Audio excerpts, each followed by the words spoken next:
The world seemed to pause as King Charles and Prince William, two figures bearing the quiet gravity of duty, finally addressed the public. Yet this was no formal announcement or ceremonial message, but a rare moment of emotional transparency, hinting at the fragile reality surrounding Princess Catherine, a reality long shielded from view by layers of tradition and restraint. For months, questions lingered about what truly unfolded beyond the guarded walls of Kensington Palace, where silence spoke louder than any official statement. Why did William appear to defy every unspoken rule, choosing words that felt less like tradition and more like open confrontation with the very system that shaped him? Today, we draw back the veil to trace the unsettling sequence surrounding Catherine's gradual withdrawal from public view and the fractures that quietly formed within the palace itself. This is not merely a narrative about physical well-being, but a deeper reflection on influence, inner tension, and how Catherine's composed resolve subtly altered the direction of an ancient institution. Stay with us until the end. Subscribe, like this video, and share your thoughts in the comments as we explore a chapter of royal history rarely brought into the light. Moments ago, Buckingham Palace ended weeks of quiet speculation with a statement that instantly drew global focus back to London. Time itself seemed to hesitate during the briefing as King Charles and Prince William appeared together, composed on the surface, yet carrying a weight that was impossible to ignore. This was not a scheduled formality or symbolic gesture, but a carefully measured moment in which the royal household acknowledged matters they could no longer withhold, addressing concerns that had quietly unsettled the public for far too long.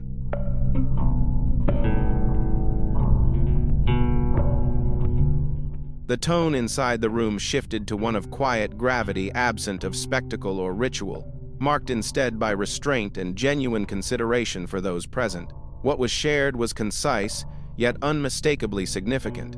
The palace conveyed that Princess Catherine's well-being had entered a phase requiring heightened care in recent days. While specific details were intentionally withheld, it was acknowledged that the family was navigating a demanding moment, and a respectful request was made for privacy and understanding as they moved through this period.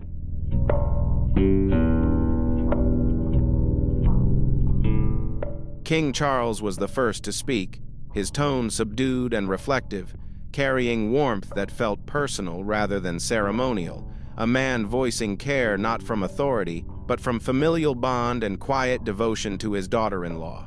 Prince William then stepped forward, expressing sincere appreciation for the compassion shown by the public during this uncertain chapter. He offered no sweeping reassurances or grand forecasts. Instead, he spoke with measured honesty, recognizing that while hope remained present, the family was also grounding itself in realism and readiness for whatever lay ahead.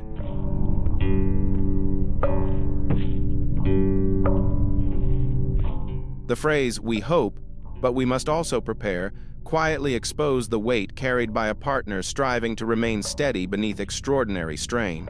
In the moments that followed, a wave of collective empathy spread across borders from Windsor to Kensington and far beyond as candles were lit and thoughts of calm and solace were shared for the royal household. Broadcasters around the world interrupted regular programming to relay the news, while countless messages of encouragement reached Buckingham Palace, echoing the profound regard and emotional connection people hold for a woman whose grace has long resonated with the public.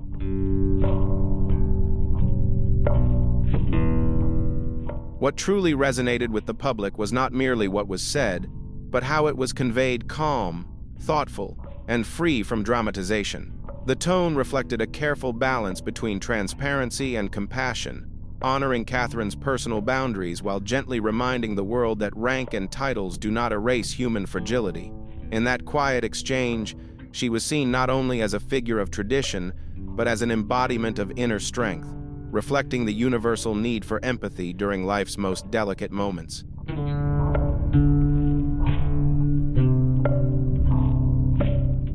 Despite this, uncertainty continues to linger. The palace has chosen not to elaborate on any form of care, instead underscoring that this is a sensitive chapter requiring space and discretion. To grasp the broader picture, attention turns back to the initial period when Princess Catherine quietly withdrew from public view. At first, It was widely assumed to be a temporary pause, an ordinary interval of rest. Yet as time moved on with no fresh images, no public engagements, and no revised calendar, a subtle unease began to surface, and curiosity slowly transformed into genuine concern.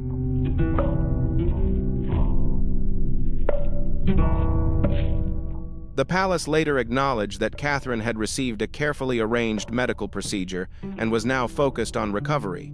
Yet subtle changes in Prince William's public calendar did not go unnoticed. Appearances were quietly reshaped, certain duties delayed, and when he did step into view, an unspoken gravity seemed to follow him. Questions naturally arose, but the palace responded with restraint, holding firmly to a familiar principle that moments of personal significance are met not with exposure, but with measured silence and respect.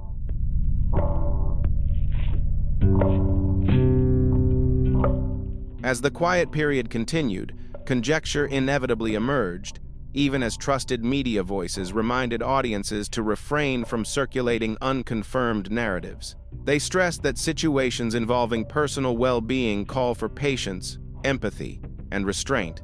Amid this atmosphere, Prince William's reserved and contemplative public demeanor became especially striking, underscoring the profound weight he was carrying, navigating the responsibilities of future leadership while also standing as a devoted partner, privately concerned for someone profoundly important to him.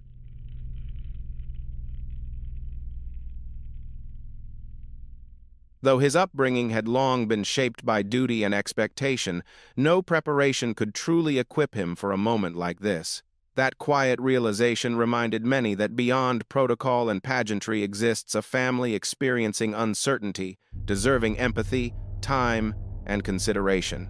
In William's case, the identity of a partner has consistently stood above ceremonial rank, and it was that deeply human instinct that guided a choice compelling the institution around him to pause, look inward, and reconsider the balance between legacy and compassion.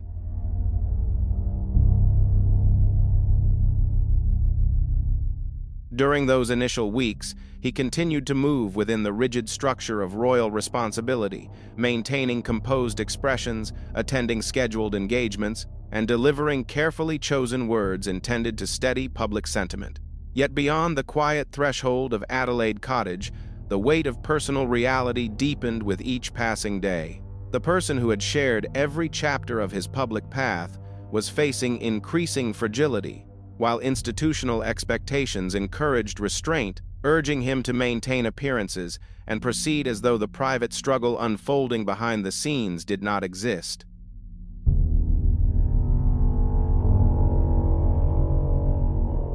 Gradually, solitude began to leave its mark on William. Those around him observed his absence from familiar circles, while concern quietly grew as messages went unanswered. He withdrew even from trusted advisors, favoring distance over rehearsed exchanges. And on the rare occasions he did respond, his words were sharper, more candid, and carried a quiet resistance. Behind the palace walls, strain deepened with each passing day.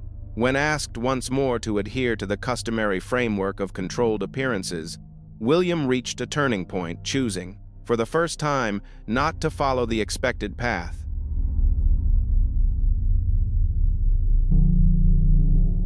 At that point, his focus had shifted away from safeguarding tradition and toward honoring a personal bond. A short message, sent privately, carried a simple but powerful sentiment about dignity and care. It was not a demand, but a call for empathy and openness.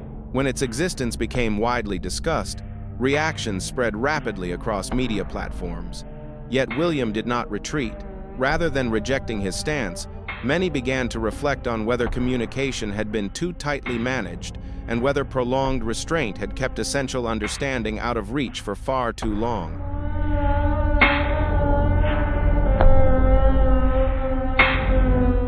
At the same time, advisors proposed releasing carefully curated images to ease public concern, but William dismissed the idea outright. He would not allow his wife's fragile state to be shaped into a calculated gesture for reassurance. Rather than choosing the predictable path, he quietly reached out to a small number of trusted journalists, not to provoke controversy, but to guide the story toward honesty and humanity. As Catherine's condition became more delicate, William's inner turmoil deepened.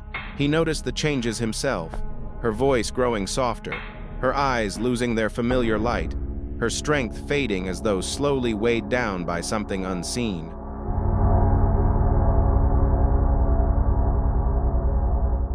Her journey gradually transformed into a broader reminder about the importance of boundaries and the quiet necessity of calm in every human life. Amid the rising strain, Charles was the least likely figure to act outside established norms.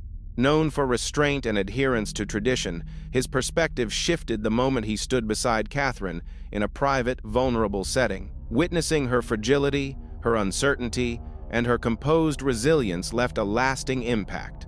From that point on, retreating behind inherited customs and ceremonial distance was no longer possible for him.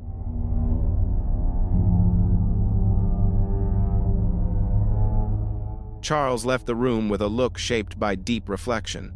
The quiet he carried that evening spoke with greater weight than any prepared statement ever could. Later, within the walls of Clarence House, an unusual gathering was called not to review schedules or formalities, but to face a deeper realization that sincerity and human truth must sometimes stand above customs preserved by time. In that uncommon pause, one understanding surfaced clearly regardless of rank or legacy. There are moments when empathy and the courage to truly hear one another become the most vital acts of all.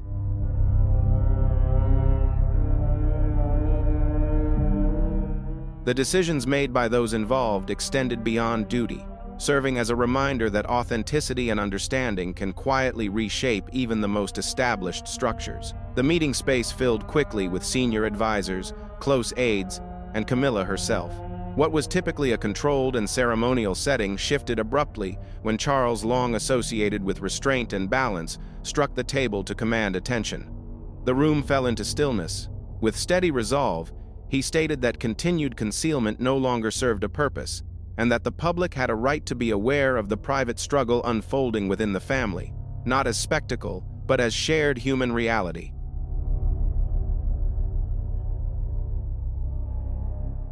Camilla, experienced in guiding delicate decisions, attempted to appeal to reason, emphasizing the importance of restraint and the long-standing expectation that the institution project calm and continuity. She spoke of perception, of the responsibility to appear steady when uncertainty arises. Yet in that moment, Charles chose not to retreat into familiar patterns. His response was measured but unwavering, making it clear that adherence to silence no longer felt justified, and that above all else, dignity and consideration for the individual at the center of concern had to take precedence.